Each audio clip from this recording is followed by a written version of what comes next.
ಶಿವಾಯ. ಅವತ್ತು ನನ್ನ ಕರ್ಕೊಂಡೋಗಿ ಊಟ ಇಕ್ಕಿದ್ರು ಮನೆಯಲ್ಲಿ. ಅವ್ರ ಹತ್ರ ಮಾತಾಡ್ತಾಯಿದ್ರು, ಅವರೇ ಫೋನ್ ಮಾಡಿದ್ರು ಅದೇ ಟೈಮ್ಗೆ. ನನ್ನ ಹತ್ರನೂ ಮಾತಾಡಿದ್ರು.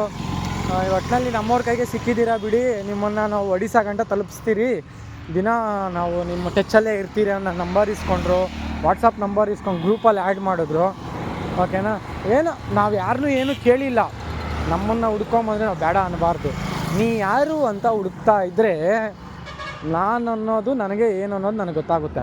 ಆಮೇಲೆ ನೀ ಯಾರು ಅನ್ನೋದು ನೀನೇ ಹೇಳ್ತೀಯ. ಯಾರು ಹೇಳೋಕ್ಕೆ ಸಾಧ್ಯನೇ ಇಲ್ಲ. ನೀ ಯಾರು ಅಂದರೆ ಇವತ್ತಿಗೂ ಯಾರು ಹೇಳಲ್ಲ. ನನ್ನ ಕೇಳ್ತೀನಿ ಅಂದರೆ, ನೀ ಯಾರು ನನ್ನೇ ಕೇಳ್ತೀನಿ ಅಂದರೆ ನಾನು ಹೇಳೋ ಟೈಮ್ ಬರುತ್ತೆ, ಹೇಳ್ತೀನಿ. ಅದಕ್ಕೆ ಮುಂಚೆ ನಾನು ಗೆಲ್ಲಬೇಕಲ್ವಾ. ಗೆದ್ದು ಎಲ್ಲರಿಗೂ ಹೇಳೋಣ ನೀ ಯಾರು ಅನ್ನೋದು. ನಾನು ಏನನ್ನು ಹುಡುಕಿದೆ, ಏನಕ್ಕೋಸ್ಕರ ಹುಡುಕ್ತಾ ಇದ್ದೆ, ಏನಕ್ಕೋಸ್ಕರ ಗೆದ್ದೆ ಅನ್ನೋದು. ನೀ ಯಾರು ಅನ್ನೋ ದಾರಿನಲ್ಲಿ ಸಾಕಷ್ಟು ಅನುಭವಗಳು, ಸಾಕಷ್ಟು ನೆನಪುಗಳು. ಓಂ ನಮಃ ಶಿವಾಯ.